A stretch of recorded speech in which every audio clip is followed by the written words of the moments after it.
I'm getting used to this new time. I kind of like this new time. Makes my day better. But I gotta tell you guys real quick. I had the most weirdest dream in the middle of the night, and I'm trying to like, what does this dream mean? And trust me, this is a weird dream. I went to a funeral with Jack Osbourne, Ozzy Osbourne's son. For whatever reason, I went to a funeral, and then after the funeral, Jack Osbourne, I guess he was waiting for his relative to give him money or something. Yeah. And so I'm sitting there with him, and he gives him $70,000 and gives me a check for $10,000 for being there with them. Nice. I'm like, wow, isn't that cool? I wish this was real life. Can I get $5?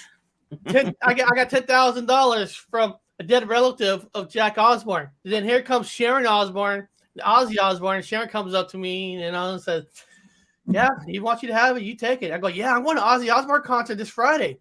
You know, and for whatever reason, Sharon wouldn't give me no front row seats or nothing. And I'm like, what's up with this? I wish somebody would just give me $10,000. Hell yeah. I wish somebody gave me $10,000 too. I'll tell you, the other night I played the Take 5, the New York lottery. I got the first 3 out of 5 numbers. So I thought, like, what I won, because I never got 3 out of 5 numbers on the Take 5. I won $29 out of 3 out of 5 numbers. I mean, I couldn't even win a couple hundred. 3 out of 5 numbers. I was so pissed. Cheap bastards. That's how it always is. All right, guys. I've gotten a lot of videos, and some of you are probably like tripping out a little bit on the title. Would 11 from Stranger Things be considered a mutant or whatever? The last video is about a research place that studies ESP phenomenon as seen as in Stranger Things. So we're gonna see an investigation about the ESP because of Stranger Things, and then we're gonna discuss if it was real. If a person comes out with this much power, how would society look at this person? It's always interesting. Probably be an outcast. We all know Connor had a birthday weekend.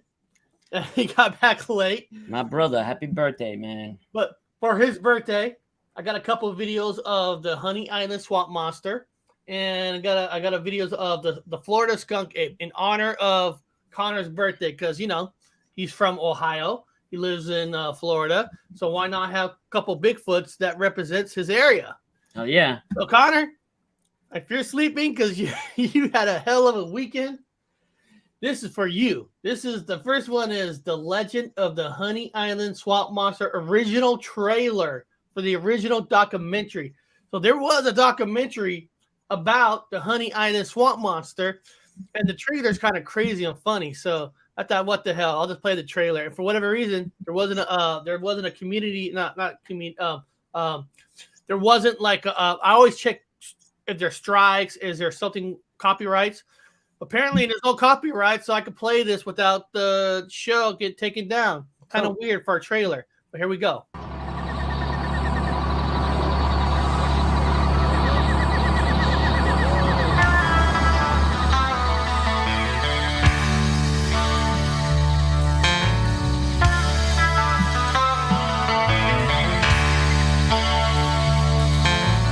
Way down south close to New Orleans, about 45 miles from town, where the swampland meets the harbor, there's a legend going round. Some folks say it's evil, cast from a voodoo spell, walks upright when it screams at night, swear it came from hell. I don't know what I was thinking. I mean, to sit here and say I wasn't scared, I'd be lying. Go after yourself. You need to go yourself out there. By yourself. I don't mean as a group. You can't do anything as a group. Go out there by yourself where you'll be quiet because you can't talk. You can hear so far. Don't wear your cologne and all that stuff. Just go out there. Go see. You'll come out of there a changed person. You ain't got nothing to worry about in the daytime out here. When it gets dark, that's when you walk. Plainly seen him many a time as they worked and they trapped the land. Late at night by dim firelight, you people to best beware.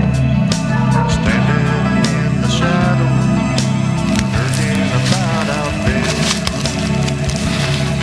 Get a call in. Whatever it was in there. I could hear him like tearing off the bark of the trees, rotten pieces and stuff, and he was smacking.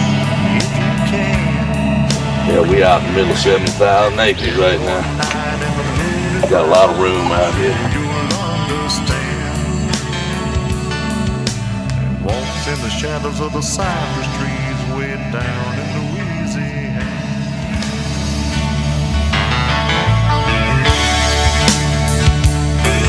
Yeah, it's walking.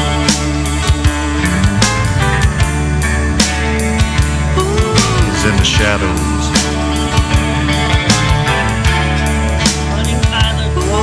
It's a legend. No, I gotta say, Looks good. I hate to say it, guys. I've never seen it. I've never seen that, and I know Connor has. And I wanted to ask Connor, you know, is that something? Is it cool? Is it worth watching?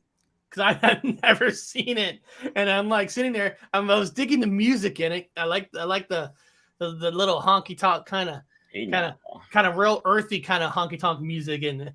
I feel like I've never seen that. I wonder why. And I've never seen that either. No. And I know it's very popular. I know it's very popular within the Bigfoot community. And sometimes, I don't know. I don't know why I was thinking of it, because last night I was watching. I don't know why. I mean, I guess I know why. For whatever reason, you know, Discovery Plus. They have some cool doc shocks, and they had the Fire in the Sky shock documentary on there. So I watched that last night, which, I mean, I know the story of Fire in the Sky and all that, but but I will say Discovery Plus does pretty good documentaries on the shock docs. They do. That was a pretty good one. It was an hour and a half, and I really enjoyed it. But I got another one for Connor. This is The Legend of Florida Skunk Ape Lives On. Now, one's just a 36-second showing like a museum. I was curious if he's gone here.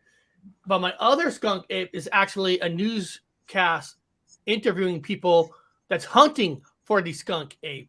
But we'll check out the store first. It's beautiful beaches and great nightlife. But in the Everglades, the elusive and mysterious skunk ape is the big attraction. Have you heard of this? The skunk ape research headquarters is located on Tamiami Trail. Thank you, Elliot. It's just past the United States' smallest post office. And CBS 4 photojournalist Mitch Cuba will take you there. You can go check out his now viral story on CBSMiami.com. We have it posted for you right there on our homepage. And I'm new to South Florida. Clearly, that's a place I need to go. Are you now scared to go to the Everglades? I don't know. That might not be the reason I'd be scared to go there, Elliot. Yeah, I'm curious if he's ever been there, because it looks like a cool place. I mean, the Everglades? The museum where it's at. I've never been to Florida. Yeah, I've been here before. You've been to that place? Yep. What is it? Everything that, I mean, they don't show you the inside, but it's small. It's got casts in there and people's accounts. They got a TV on the wall that tells you encounters all over the place. At least it did when I went. And that was back in like 2004, maybe. Yeah.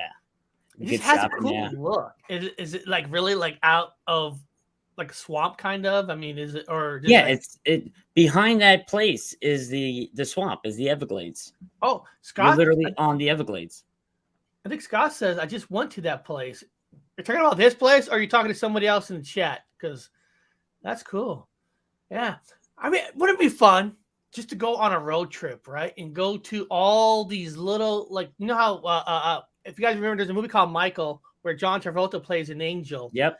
And he has to. They made a deal with a writer to go to New York, but he has to go by car. But on the way, he has to go to every stop of every weird thing. That's, any weird thing. The biggest ball of whatever frying pan or whatever. I think it'd be fun to go to like every single weirdest museum or something that most people won't even hear about. I think it'd be a fun road trip. Get in an RV. What are we waiting for? Let's get this together. Let's do this, man. I'm so down. Seriously, man, I would love to do this, man. I agree. It'd just be so fun. Just all right, let's check out this museum, and and the museum we go to, they get to be on air, get to be shown. I just think it'd be cool because there's so many hidden places that have all this kind of stuff and nobody knows about. And you've been there. That is cool. But in honor of Connor, the legend of the skunk ape. They actually sell skunk ape barbecue sauce in there, bro. That's pretty good. Well, I remember a month ago I bought Sasquatch seasoning. They sold, and I tried it, which was all right. I mean, it's just seasoning. But this is kind of weird. This kind of mix. This is going to mix with Anthony because it's the legend of the skunk ape creeps up the East Coast. Oh, no shit. East Coast. Bigfoot, the abominable snowman, and now a skunk ape. It's a creature that supposedly lurks in Florida's swamps with only a few rare sightings. CBS 12's Madeline Montgomery spoke with one person who's seen it himself and tells us a way to lure it so you can try to see it for yourself. They're just so elusive and so rare. Native Americans have the Sasquatch, Himalayans have the Yeti, and here in Florida, we have a man-sized ape that smells so bad, he earned the name Skunk. This is over a 3 million acre area when you take in Everglades National Park, Big Cypress National Preserve, and the water conservation areas that stretch all the way up into Lake Okeechobee.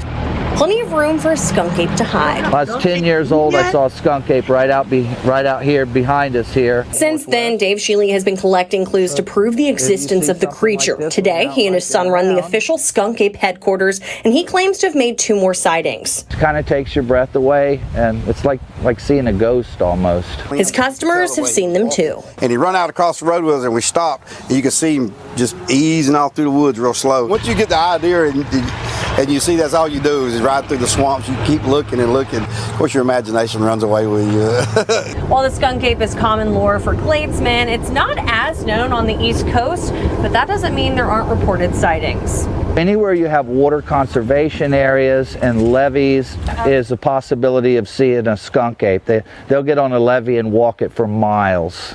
The Palm Beach County Department of Environmental Protection tells CBS 12 News they've gotten calls about skunk ape tracks, but investigators have only found human footprints. State Fish and Wildlife doesn't keep track of skunk ape sightings. The director of Bush Wildlife Sanctuary says while a specimen has never been brought into her facility, she would help if one showed up.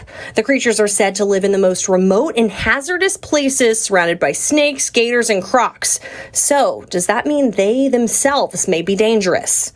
There's never been a recorded attack of a skunk ape on anyone here in South Florida. However, over the years, there's been many people who've disappeared into the Everglades. They go in the Everglades and they never come back. If you want to go out and spot a skunk ape, you can go to a swampy area or to the forest, and apparently you can lure them with lima beans. From Okeechobee, Madeline Montgomery, CBS 12 News. So, in a small way, it's kind of interesting. So there's no record of a person technically being attacked by a skunk ape, but there's people that went up in the area and never showed up. I think that's guilty by. I lived out in Florida for a couple of years, and the skunk ape's a big lore out there. You hear about it all the time, especially when you go down to the Everglades. Oh, yeah. I mean, just like Washington. Washington is really big on the normal Sasquatch and Bigfoot. Yeah, the skunk ape, that's but man, so people go and disappears. I guess that would be considered part of the missing 411. Quite possibly, yes. Because certainly fit the story. It would be interesting to do a study on that. Like, do these people who disappeared, is it just like the 411s where some of these people just automatically vanish? There's footprints, and then the footprint just stops. Now, I'm curious, like, what are some of the stories of it's mind-boggling how that happens, right, Eric? Oh, it's a trip. Hey, in honor of Connor. Get in here, brother. He's at work. In honor of Connor, I was playing Skunk Ape for him because he had a birthday weekend. So everybody wish Connor a happy birthday. Happy birthday! I think he turned. I think he turned either 18 or 21 today. So, I think it was 18. Yeah. I think he turned 18. So, and I heard he had a big weekend. So Monday, I gotta get him up on here to find out what is up with his weekend. But it is interesting. You're right, because 411, a lot of the cases is a lot of it, percentage wise, is people who have disabilities that aren't able to really leave the area that they vanish in. So it's not, some of these aren't just like real healthy people who think they're brave, they could go way off and they get lost. Some of these missing people have disabilities that they can't even walk 10 feet away. And they put one of the stories is one guy sat on the rock while the sun goes out because they're hunting or something, and he comes back and the father was just gone. Right. No footprints, no nothing. And a lot of the times they find the clothes of the missing person folded neatly in another spot. That's like so strange. And no blood. No. Nothing on it. No foul play. So, talking about stories where, a father, a mom, and the kids, mom and dad are walking up ahead. The kids are behind them 5-10 feet. Son catches up. Next thing, turn around. 2 seconds later, daughter's gone. Just gone. I mean, I find that it's very odd. It is very odd. It is odd. You know what else is odd? The paranormal.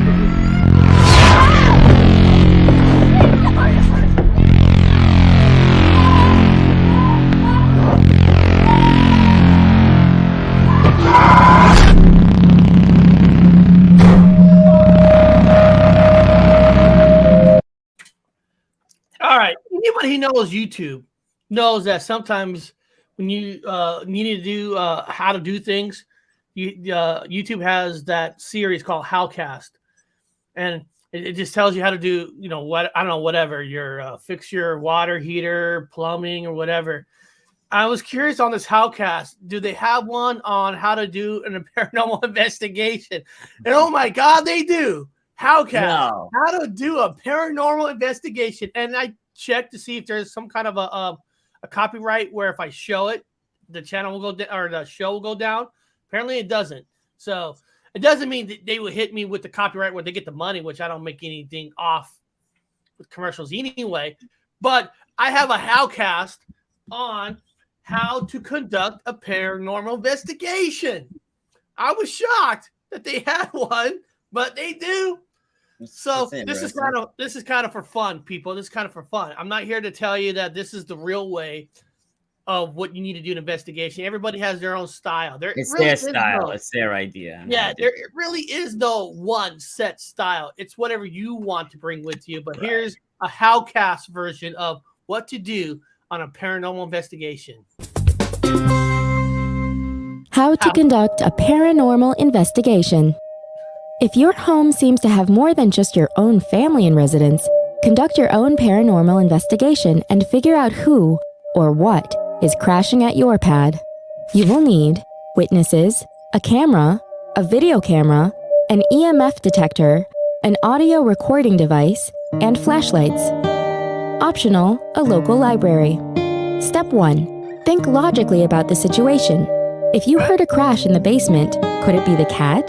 Is your house settling? Did your water heater just take a giant gulp? If you can't seem to find a logical answer for the activity, begin your investigation. Step 2. Research the activity, as well as the area where the activity is taking place. Right there. Your local library will most likely have some great historical information about your house, who has lived there, the lot, and the area of the town where you live. Step 3. Conduct interviews with potential witnesses, previous house residents, neighbors, and local historians. Be careful not to lead the interview subject into saying what you want them to say. Step 4. Gather the equipment you will need to conduct an investigation. You will need a camera, a video camera, an electromagnetic field or EMF detector, an audio recording device, and flashlights.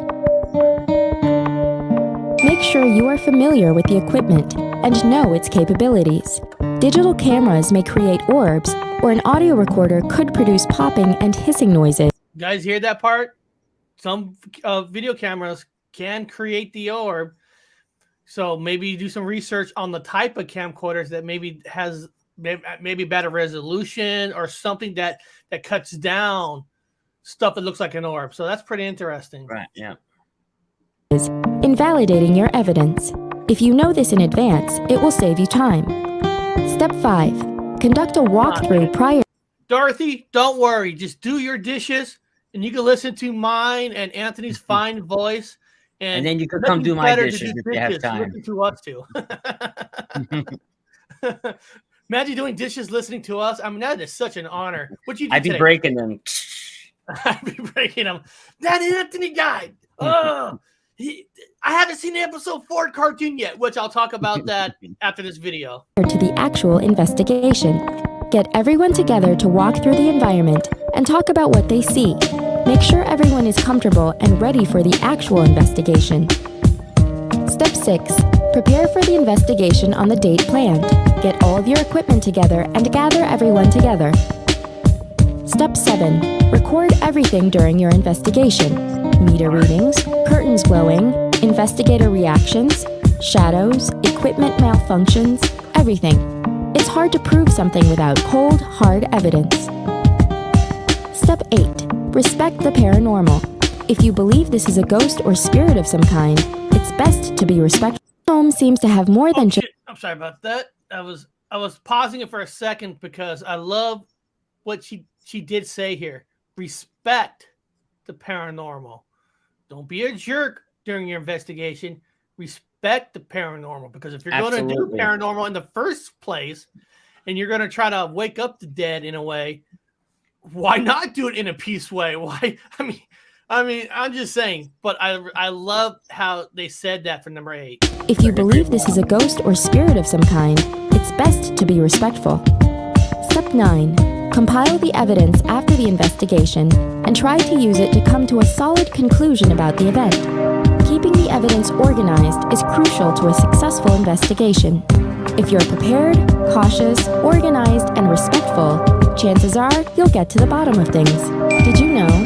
Since 1536, the ghost of the infamous Queen of England and second wife of King Henry VIII, Anne Boleyn, has been spotted 30,000 times in 120 locations, gaining her the title of most cited ghost. I didn't know that. I didn't know that was the most sighting ghost. You know, overall, I think Hellcast did kind of a decent job. They really did, because for one thing, if you're gonna go on a hunt, you know you have a destination, your own house, somebody else's house. Go to the library, study about the area, find out if there, was it one time a native land, people who died there, or especially if you're Midwest going up towards the east with the Civil War and all that stuff, all that death. I mean, know the area that you're investigating in, and if you're trying to prove it, yeah, you should record audio throughout the thing. Now, if you're just doing it for yourself, I guess you don't need it. But if you're trying to prove it to other people, yeah, record it from the beginning, because like you said, you never know what's going to be on it when you recheck it, because sometimes ghosts talk on a lower frequency that your ear can't hear, but whatever type of recorder that you have, you might catch it. So there was some pretty valuable stuff there. But it was just tripped me out that a Hellcast actually had one to investigate the paranormal. How do I do this? So I actually had some news about the paranormal real quick. So you guys remember Ghost Adventures? Oh yeah, it's still on. Remember the Exorcist, Bishop Long, that used to come on, the priest? The one who died in real life? No. Bishop James Long. He was the exorcist they would have on the show all the time. Yeah, I know. Yeah, they had a couple. I know one died, so I know who you're talking about. Yeah. This guy? Yep. Yeah. Well, he's coming on Unidentified S4 for a Witness Wednesday. So wow, that should be very interesting, man. This upcoming Wednesday? Not in a couple weeks, because he's really busy. But he is coming to the show. He actually reached out to me, which was wild.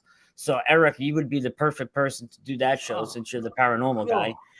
So as soon as that's all acquired and the date is set, you're the man for that, brother.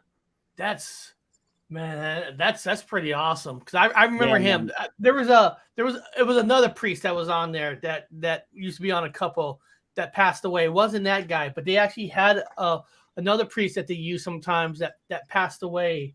Now some say that he passed away. Bishop Long. Such a great guy, man. That's because I think he did an exorcism on Zach. The Zach. Right. Yes, that's right. Yes. When he had that demon attached to him. That's the guy. Yes. That's him. Yes. So. My daughter, not now. She doesn't care about the show no more. But there was a time when she was young. We would sit there, because we listen. I know 70% of stuff on Ghost Adventures, they hyped it up. I mean, with the music for show. But it was still fun, my daughter, we'd sit there, get some popcorn. And I actually met him, not even about Ghost Adventures. When I was younger, I got accepted into St. Anthony's Seminary School. I actually thought about becoming a priest when I was in college. And that's the first time I met him, when I was thinking about going to seminary school. Yeah. But I still do Bible study with him. That's how we became friends. And what a great guy, man. He's just an awesome guy. He's going to be a lot of fun. He's got a lot of crazy stories. I wouldn't mind interviewing Zach, but I know he won't answer some questions that I have. Dude, I want to know what really happened with the original 3. I really do. I know what I've heard in the media. The first 3, and then when he left, they got the other 2 guys. I forgot their names, but the original 3, when they used to lock themselves in, they make the whole thing about locking themselves in. Now they don't even do that. But then that third guy who left the show had a couple shows that was on Travel Channel, and like they're trying to the whole town was haunted, so the police force called him up, and the partner was the girl. I think she's in Portal of Hell with Jack Osborne. It seems like all these people, they all jump on different other shows on there. Which Nick Groff, yes, Nick Groff, and Aaron Goodwin, right? Yes, Aaron Goodwin he's still there, but Nick Groff's like, what really happened with Nick Groff? What really behind the scenes? They never really tell you what happens. Well, what probably happened, Eric? People become so famous. Zach probably became so famous. Sometimes that shit goes to your head, and you forget everybody that got you to the top. Sometimes you wonder if they went in where like all 3 are kind of equal. But sometimes the media, the shows kind of picks a person to be the leader. Exactly. Since Zach's the loudest, and no offense, he's the most handsome one of the 3, the most muscular one, easy one to choose and pick. Now this next one is light caught on camera ghost. So there's a light caught. This was one of those camera caught ones. And did I put it over? Okay, so let's check out. Right, Chris Jarvis, they do have a show. The light caught on camera a ghost. Let's check out this light.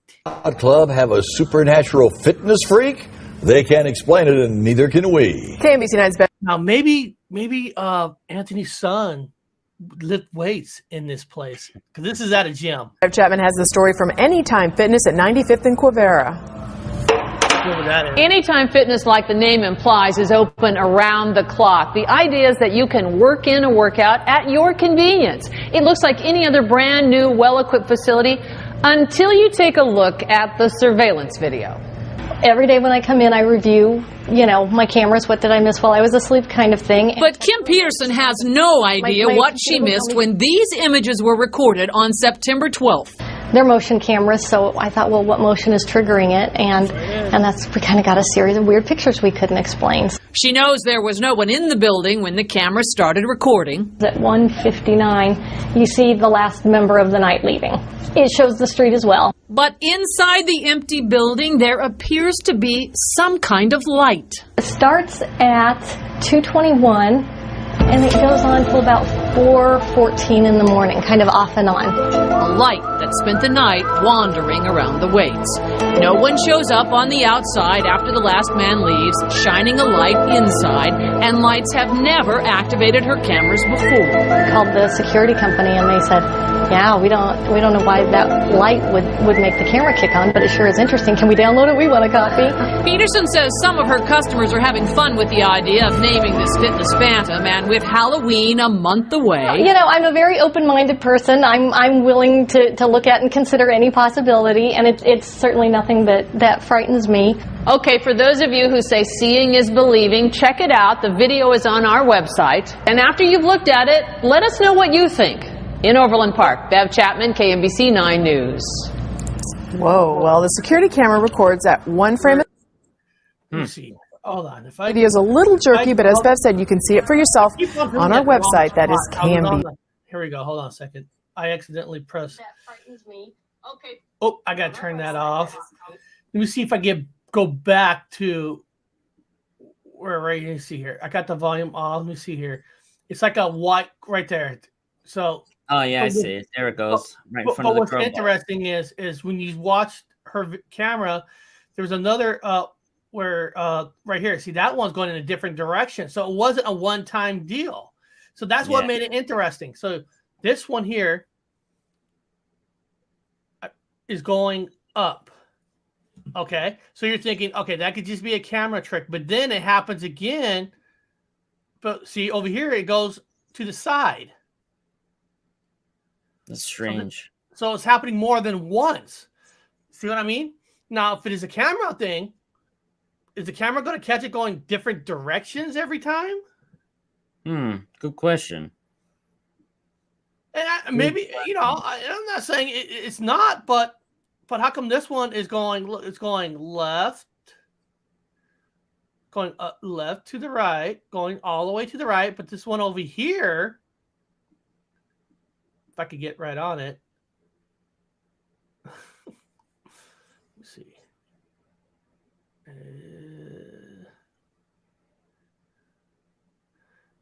Okay, right there, and this one goes straight up. See, when I see these orbs, I always think dust first in my head, but then, you know, things that have crazy maneuvers like that they go one way and then go the opposite way, those get me thinking.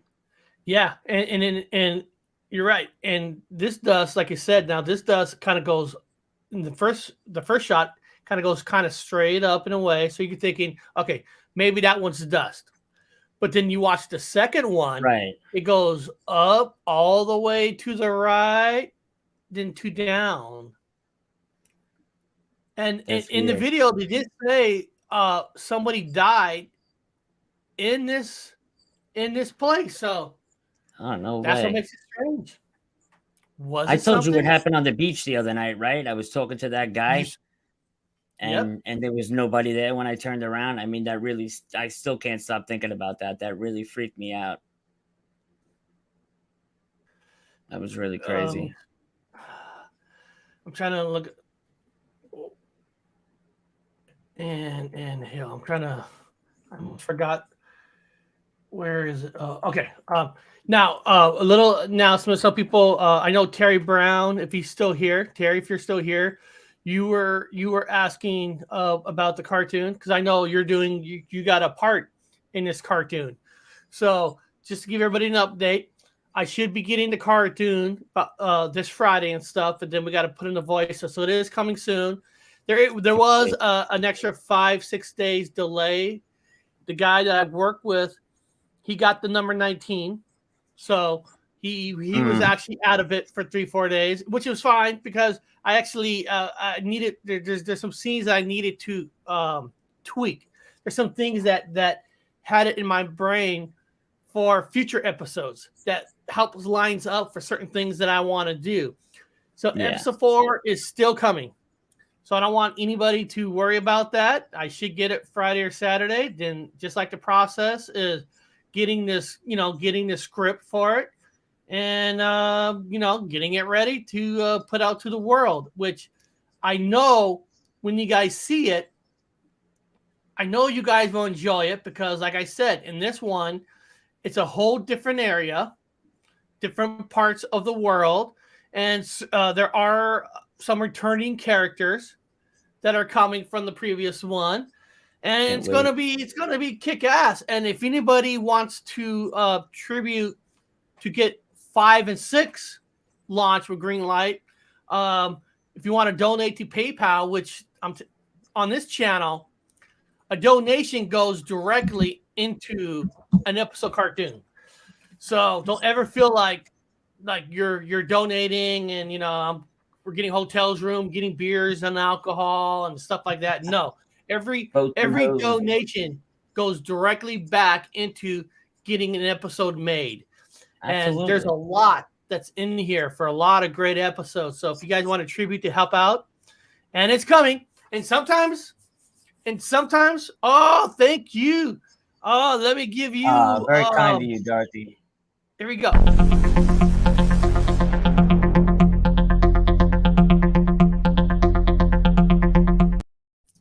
And I really think, honestly, I really think you guys will enjoy episode 4 just because they're all different in different ways. And that's how they're meant to be different area. You're like, I really like this because they went over here. I like this because they went over there. So that's the idea. And Terry Brown, I think you're gonna like your part in it. And I'm just gonna tell you that because Terry Brown's gonna be in it. Terry Brown sent me a picture of himself because I needed a picture, because the character is gonna kind of look like him. It's gonna look like Terry, and I swear Terry looks like that. Terry looks like he could be the son of Chris Pine, or he's the father of Chris Pine. We should make my son the Hulk in one of these episodes. You know what? In the future, when I was thinking about attacking the superheroes, I go, "Oh my God, we already got a Hulk." I sent you the picture in WhatsApp. He's a fucking monster, my son, man. He's a monster, that kid. Let me see here. He works out like 4 to 6 hours a day. It's insane. I'm going to show you guys this. This is, I forgot that video. I'm not sharing a video. I'm sharing a screen. This is the Hulk. Yeah, that's my son. That's the Hulk. That is a Hulk. Cut off his head? I had to click on it. That's Daddy's boy. Man. And of course, in my cartoon, he would actually really, truly be the Hulk. Because I'm sorry. I'm sorry. I'm not liking what Marvel has done with the Hulk. I'm sorry. I don't like this nice guy Hulk. I really don't. I watch She-Hulk, and he's playing the nice guy, and I'm like, that's not the Hulk, man. That's right. The first 2 Avengers, I loved it because the Hulk, and the last 2, they kind of like the Russell brothers who made the last 2, kind of like, Coke is not really a major part. Let's make him smart now. And it's not the Hulk. Come on. Hulk is anger. Want to piss people off. Want to fuck with people. I tell everybody my son takes after me. Before I got hurt, this is me like 6 years ago. I sent you a picture. Before I got hurt, I was the same exact way as my son. That's not you. Is that you? That's me. That's me, Eric. That's me. That's me 6 years ago before I got hurt. Yeah. Wow, guys, you guys gotta look at this. Holy shit. Yeah, that's me, man. You can't tell that's me? Well, because you got the beard and stuff. So I guess if you shave it off, you would. Wow. So being big runs in the family. Damn. Now I'm trying. Once I had my shoulder replaced. I had my shoulder replaced, and I broke the discs in my neck. That was it. I couldn't lift anymore. Man, guys, if I would have known this, we should have done a poll. Does Anthony look better now? Being more look more. I'm a fat fuck now. I gotta lose like 40 pounds. Like a professor, like an Indiana Jones kind of a professor. That professor look, or young gun cop that's ready to say you're paying this fucking ticket and throw you against the wall and probably put a gun to your face. So you guys, those some of the, not all cops, but ones that just came out of the military and all that, and some of them who just become, because a lot of people came out of the military like myself. I know that you have this little extra hot shot type of deal until you realize being in the military and being a police officer is two total different things. and you just can't do whatever you want. Well, now I got that tattoo, but there's that forearm tattoo, and there's the other one. Where is it? Wow. Far out. We all change. Life is hard on bodies. Yes, it is. I tell you, man, after I got hurt, it messed me up really bad. Really bad. I feel so bad. I was going to show people's book because Amber's Paraworld, she sent me her book and she signed it. And I was going to show her book on air, and I still have it in my car because Amber, the reason it's in my car, because I've been taking my daughter shopping and the wife, and sometimes I don't want to go in these girl stores. I don't know why. I feel creepy. Like every person is like staring at me. Like, what is this guy doing in a girl store? So I would stay in the book, and I would stay in the car and read your book. And I'm liking your book. I'm liking it. But I haven't even got through chapter 1. But first of all, thank you. See, me and Amber made a deal. We made a deal. I'm like, she sends me a book, I'll give her a part in the cartoon. If you send me a book, I'll make you an honorary co-host. That is awesome. Guys, you know it's time for, I know this is the part that Anthony is really waiting for, the UFOs.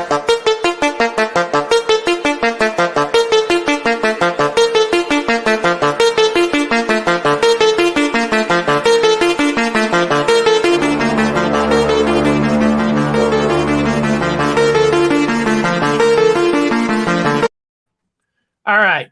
Now, I want people to understand this, especially if you're from the paranormal, from the UFO community. What I mean is by community is you really are into it as your number one thing.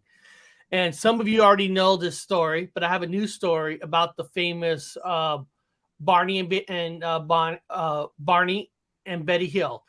Now, the reason I'm showing a new story because they were celebrating the 60-year anniversary of when the famous abduction story. You'd be surprised how many people that still do not know about the Barney and Betty Hill story. Isn't that You'll wild? be surprised. You'll be surprised. Now, I know sometimes people within a community be like, oh my God, I know this story. You got to remember, not everybody knows these stories. And this might be the first time for somebody to hear this story. And if you're a person that does have a Discovery Plus, there is a good shock documentary on there of Barney and Betty Hill. So if this is your first time, I appreciate it. And then I'm so glad that I get to hear Anthony's opinion once I show this. So this is a new story celebrating that famous one night. Today marks 60 years since Betty and Barney Hill, a New Hampshire couple, were allegedly abducted by aliens. It was the first widely publicized report of an alien abduction in the U.S. And as I came to learn, it shaped perception and popular culture. Not to carry it too far, but they were kind of the Adam and Eve of alien abduction. A quiet, unassuming New Hampshire couple with a story that would shape what's out of this. I'm pausing it for a second because I didn't know this. Brown Dwarf wrote, was he the only brother to get abducted? That's a damn good question. I do not know with all the stories is if he's the first brother that got abducted. I'm sure there's others, but that's a good question. The first, he probably is the first brother that got abducted, he's not first. the last.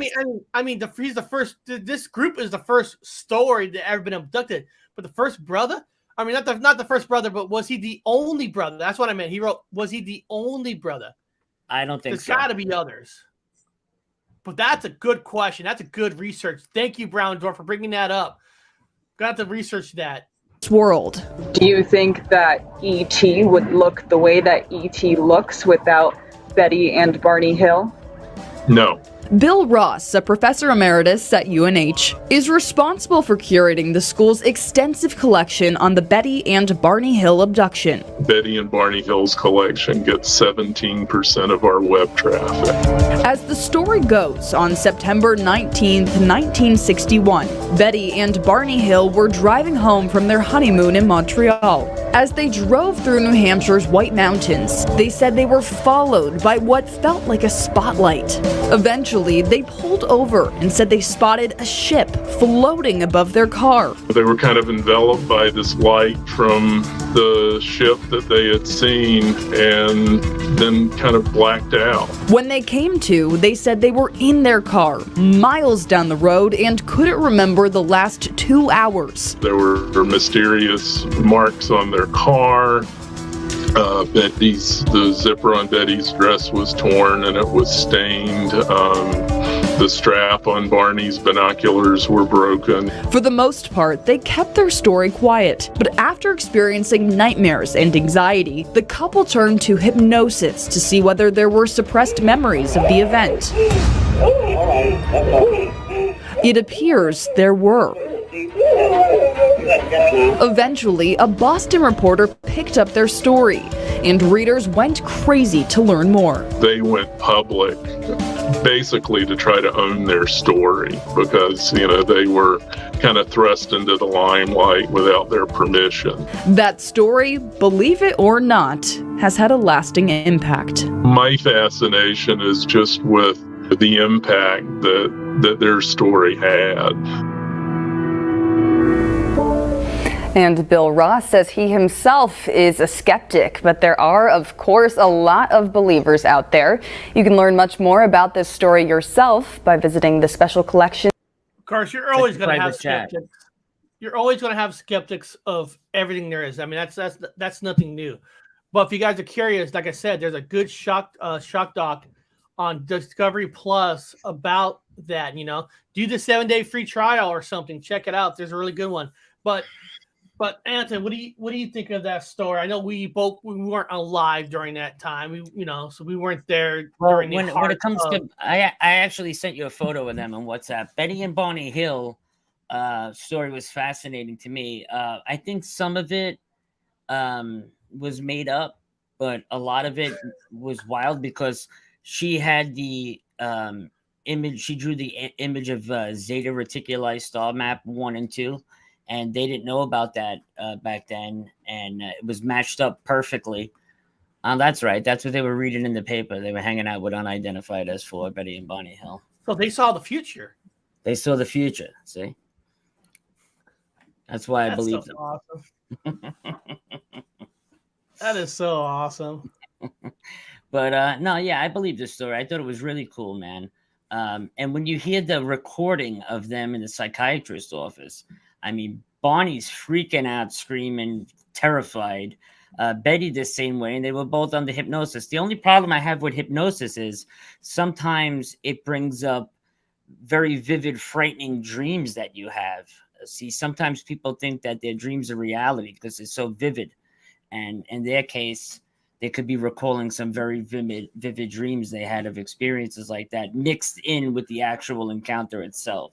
So with that being said, I don't know how much of what is what, but something definitely did happen to the two of them, 100%. Let's think about this. Now, let's be honest here.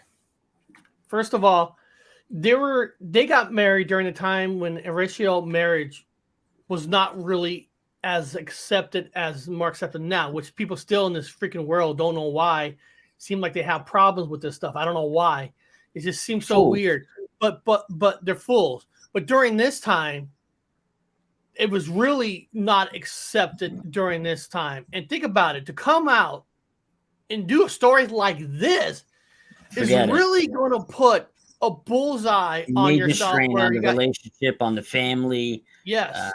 And he was a prominent member of the community. He was a mailman. Yes. He was a member of a lot of political action committees. So he was a very talented individual, Barney. Betty as well. Both educated, both upstanding members of the community, both worked, with political action committees and activism.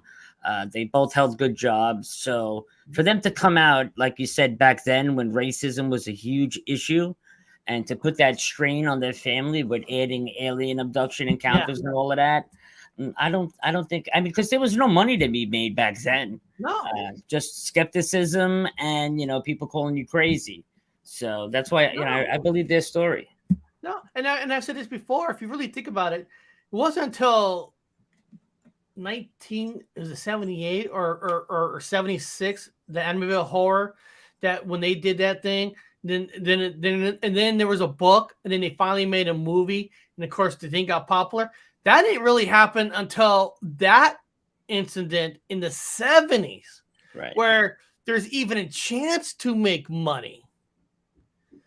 More or less 50s and 60s and 70s, there's no thought process. Now people are always thinking of ways to find that angle to make money. Correct. Back in those days, you're not guaranteed to even get a book.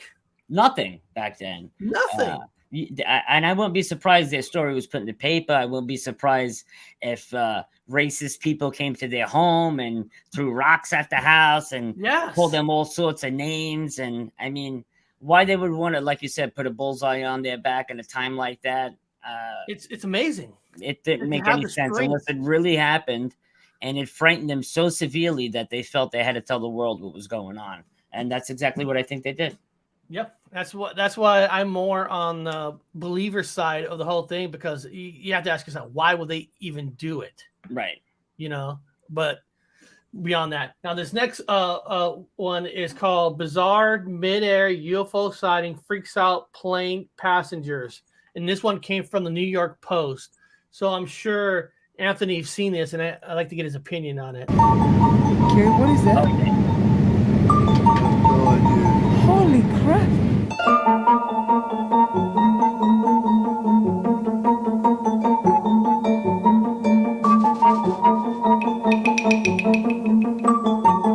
Carrie, what is that? What is that?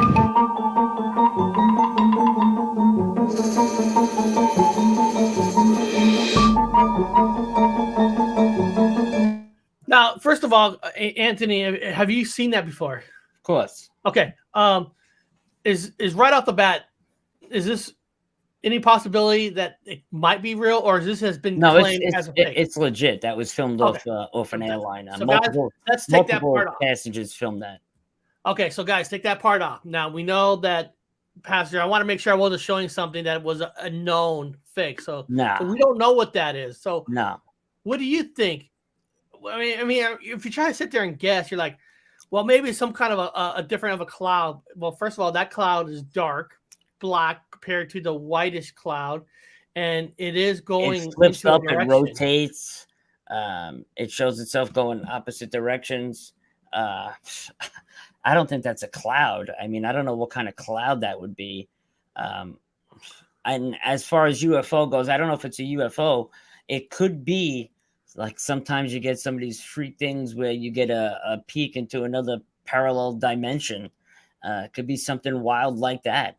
There's a lot of videos where you see people walking in the clouds, or you see all those kinds of crazy videos. I think it's something on the lines of that. But if that's an actual craft, it's massive, man. Massive. I mean, it is so interesting. I mean, it's crazy. Could you imagine being on a plane and that pops up out of the sky like a mile away from your window? I mean, you would probably shoot your pants.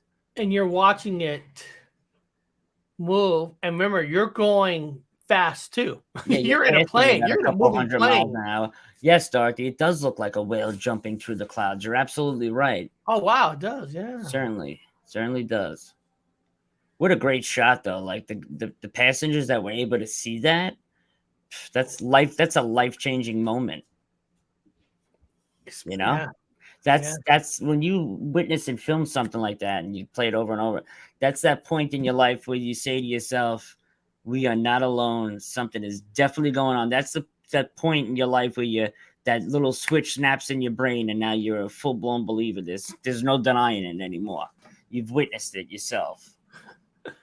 Yeah, Primino. Yeah. Oh, yeah. Well, UFO.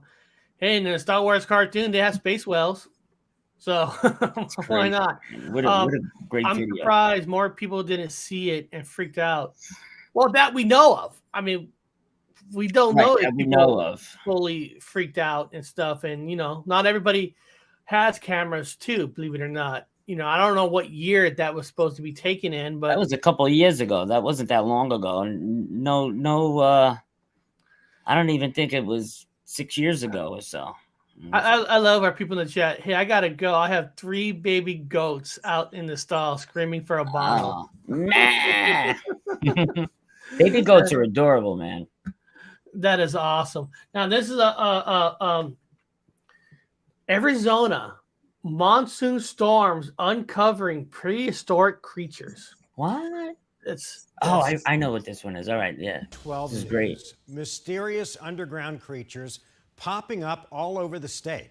The massive monsoon rains we had over the summer have prehistoric creatures making a comeback after lying dormant for decades. Team 12's William Pitts shows us hidden Arizona creatures lurking under the surface.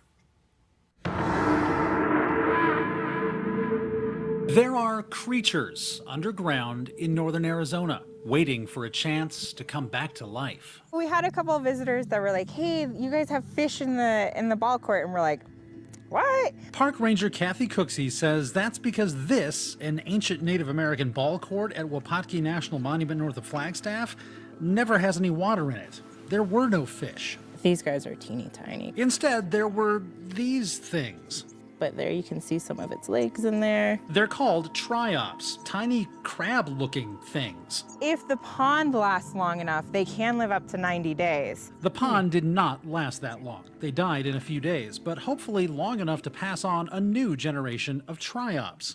And their eggs can stay underground for years, if not decades, just waiting for the next storm to hatch. Then they hatch, grow, hopefully lay more eggs, and die all over again. It's just another example of long evolution. And they've been doing it over and over for longer than humans have existed. They are known as ancient fossils because they haven't changed at all. These are tracks of what? We don't know, but it could have been something like a triops. About 100 miles away are the ancestors of the triops and a lot of other animals. The petrified forest near Holbrook had little creatures like this millions of years ago, but they also had things that were much, much bigger. Sometimes, when you're dealing with dinosaurs and all the rest of it, the more things change, the more they stay the same too. That's right, dinosaurs are hidden in the high desert, hundreds of kinds. So many, they don't even know what they have here. These guys had a hook at the end of theirs for doing something. We don't know what. The rest of it? Who knows? This one, a prehistoric crocodile relative. And this bone, they don't know what it comes from, but it's older than anything you've ever seen. It's the earliest known dinosaur fossil in North America. It's mind-boggling how old things are out here, and the triops, or something a lot like it, was probably there to see it. Seeing a triops out in the desert is pretty rare. Kathy Cooksey may never have gotten the chance at all. I could have been here for, 20, 30 years and not have seen these guys at all. And it may take decades before anyone sees them again. William Pitts, 12 News. Only on 12 News. Yeah, it really is, because this tells you that I read they were like a prehistoric shrimp. They were equivalent to these things. Yeah, I mean, this tells you truly don't know what's all out there, what's been there, what's hidden under the ground, what might show up one day. And if you really think about it, who's to say that something laying dormant underground for 100, 200 years pops up now if it can spread some kind of rare disease back into the atmosphere, or by excreting something, or who the hell knows? It's just mind-boggling, all the possibilities that can happen with these different things that lay dormant that we don't know about. Or has the cure, since it has been living so long. Yes, well played. Absolutely. You hear a lot of these jungles, that there's parts of these jungles on this planet that we haven't gone to every spot. We can't get to certain spots, and we don't know what's in there. I was reading a story the other day. This 8-year-old kid walking on the beach in Florida found a megalodon shark tooth, on the beach that washed. I mean, the thing was like this big.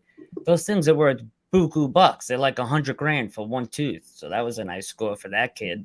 I would love a nice megalodon shark tooth for the studio. Tremors, yeah, you never know. We might know, man. You never know. You never know. We do know that there's tremors on the moon because we had to outrun. We had to outrun a sandworm, man. Remember that, man? That was pretty scary shit. Yeah, that wasn't for Oracle to turn him into stone. We would have been dead. Screwed. So that's screwed. Now this one, guys, there's a Rhind Research Center studies ESP phenomenon seen in Stranger Things. So let's check out our connection with Stranger Things. Stranger Things has a connection to Durham as the brothers are from right here in the Bull City. So I took a trip around town to some of the notable spots in an attempt to plug into the supernatural. I'm thinking about it. Yeah, and actually I can see that it looks like it might be moving really, really slowly, which surprises me because most people don't have an effect right away. I spent the day with John Kruth, the executive director of the Rhind Research Center in Durham, to better explain some of the phenomenons we see in Stranger Things. And we study something called PK, or psychokinesis.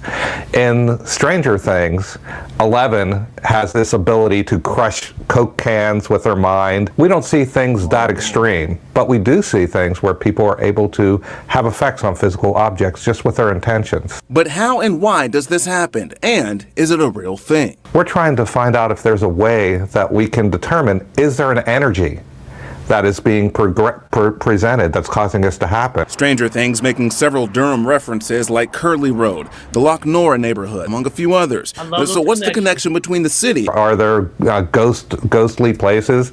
Some people talk about Duke Chapel, some people talk about some of the different tobacco farms and things, but there's nothing like that we really found in Durham. So I had to try for myself with an ESP test, attempting to guess which card would appear next out of this special deck. Square. This is where we say this person is demonstrating some sort of perception of what's going on that's beyond chance expectations. And for the doubters, look at the evidence. We are scientists. We're not just going out and, it's not X-Files. We're not Ghostbusters. We are actually doing very controlled laboratory experiments and publishing peer-reviewed research papers. Kruth says we can all tap into our ESP, and we unconsciously do it when we're thinking of something, and then our phone rings, and it's them. If you want to find out more on how you can get connected, be sure to visit our website at abc11.com. For now, in Durham, Dewan Hogard, ABC. So, guys, when you guys watch Ghostbusters and you see the scene with Bill Murray shocking people and all that, experiments like that, they're really doing those trying to see the abilities and the ones who do show signs of it, trying to increase the abilities like they did in the show Stranger Things, trying to bring her powers back, make it stronger. So that stuff does happen. Were you aware that there's actual devices for frequency that they add these special crystals into these devices? I heard about different megahertz that get pumped out, sounds you can't even hear, can make you see different things like ghosts, UFOs, things like that. So they believe that these ultra frequencies that we're able to tap in here on Earth, when played, they can open up different dimensions to see the paranormal, UFOs, ghosts, cryptids. They believe these devices actually do that. This 17 megahertz will actually make you freak out and see paranormal things and fear. It will put the fear factor into you. Well, we only use scientific fact. What is it? We only use like 10% of the brain that we know of. Right. Who knows what we could do if you could open that up. I believe so much of our past is locked away and oppressed that they don't tell us about. I believe we've had special abilities back in the day, and I believe we knew things like how to move those megalithic blocks for the pyramids, because a guy did it in Florida many years ago with just a little tin box on top of some sticks, and he was able to move these giant, megalithic blocks. He built the Coral Castle in Florida like that. So these things are possible. Now, like the question is, if a person like 11, I'm talking about that strong of ability, would that person be considered a mutant or off one or nuts? How would a person like that be treated? Because there's something about this world, especially in America, that people are afraid of other people who have certain kind of abilities that they don't have, but they don't understand. They're afraid. And when they're afraid, you think they should just shut up and hide. No, they do whatever they can to tear you down, to make this person as abominations that shouldn't be here. Or I'm not picking out any religion, but there are people who are in religion that believe that any abilities are only with the connection to God. If it's not, that person is the devil. That person is considered an evil doing.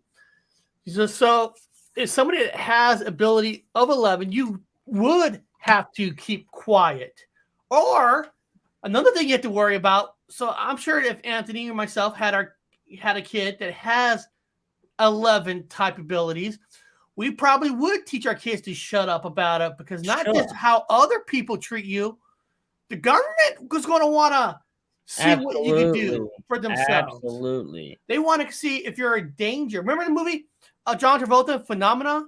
Sure. Where he can move things with his mind and everything. Yeah, and then the government starts to do tests on him because they want to see if he's a danger to society. That's right. That shit's real. I believe there are people with those special abilities. I'm convinced of it.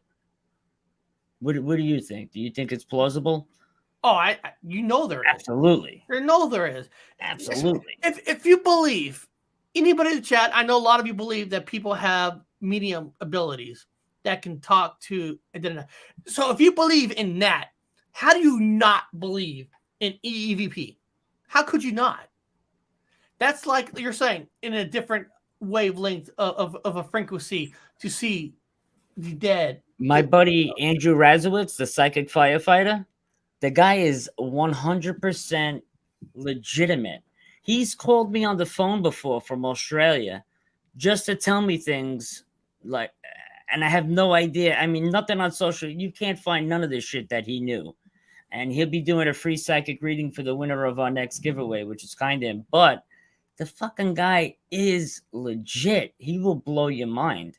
He blew my mind. So, I mean, things like that are wild. My grandmother had that special gift too, may she rest in peace, where she just knew things before they were going to happen. It's very strange. Yeah. Very strange. It is sad. And it's just not other people. It's in your own family. Yeah. Oh, yeah. Family are afraid of people's abilities if they have these abilities. Like, or a lot of it comes down to they're jealous. Like, why do you get to have this? You just hit the nail on the head, man. Remember, jealousy. That's just like the show. I know it's why a movie, you and Harry not me. Potter. They hated Harry. His family hated Harry because he had abilities and they did not. Right. And they treat the person bad. Treat the person like they're not, they're not accepted. It's just like the X-Men comics and all that. They have to hide in a lot of ways because people won't be able to handle it. So I think there is abilities out there. Now, how strong the abilities are, I mean, I can't tell you. I don't know a person hands-on next to me that I can see them pick up my TV and stuff around, but doesn't mean they're out there. You just talk about the fireman. Yep. His abilities. Andrew Razowitz. I mean, that's some amazing stuff and all that. So, guys, everybody in the chat, I hope you guys enjoyed, and I hope you guys are getting used to the new time. I kind of like it in the morning. Kind of makes it fresh. It makes it where nighttime I could just work on the next day. And I hope you guys like it, and I hope you guys keep showing up. And I know it's different. I know a lot of people get used to it time. So I noticed that some of the people I have noticed in the past that were here that are not here because it's extra early in the morning. All I have to say is get the fuck up. Get some coffee. Come on. If I could get up extra Do some early. push-ups. Drink some coffee. Let's go. Go to work. Come on. And guys, for me, this week is going to be a kick-ass week for me. Not just because my kids go back to school on Thursday. They do go back to school on Thursday, but there's something else that's special for me for Thursday. 3 years I've been waiting. 3 years I have had concert tickets for the Def Leppard, Motley Crue, Poison, and Joan Jett show. Because of COVID, it got postponed. It's finally here this week, Thursday. Finally here. Finally. You're going to record a little bit for that? Oh, God. I'm so there. But unfortunately, what's sad is my wife can't go. I'm not gonna get to that part. She can't go because it's to handle a 5-6 hour type of show like that. But my 15-year-old daughter, she's going. Oh, she's gonna enjoy that, man. Oh, she's seen 2 of the 4 bands that's on there. So I've been taking her show. So I'll never forget one time I was about 15 myself. My mom couldn't make a concert with my dad, so I went. I went with my mom. My dad couldn't make it. We went and seen REO and the Speedwagon, Peter Frampton, and Journey and Foreigner. I mean, I'll never forget that concert. It was awesome, man. Yeah. So from now on, Eric, for the early morning shows, I'm just going to email people this. If it plays.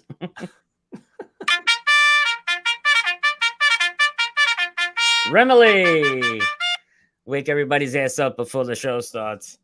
Yeah, and I blame Anthony and like Connor for me have to take my daughter because I don't have anybody to take with me since they fucking live on the East Coast in Florida and New York. Sorry, buddy. But I guess it'd be cheaper for me because when you buy that $20 beer, $20 and then there's 2 people, man. You got to buy your friend a beer. That'd be $40. Sanity. I know. That's seriously, guys, I'm not joking. Man. These beers are. You buy a T-shirt, it's $50 now. You know what I mean? Oh. Concert T-shirts. It's insane, man. It is insane, and I'll tell you guys the prices. I actually haven't been to a show a long time since the COVID. Terry Brown, thank you so much. Terry Brown's a legend, man.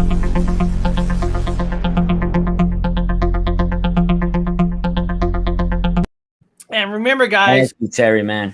And remember, right before we go, anybody who donates, remember, it goes right back to the cartoon shows and all that. So the cartoon is coming. Once I get it this week, get the script in, I'm going to try to shoot for next Wednesday. If I can't, it'll be that following Sunday. But it's going to come. It's going to get here. But beyond that, guys, have a great day. Have a beautiful day, everyone. I'll see you guys all back tomorrow morning.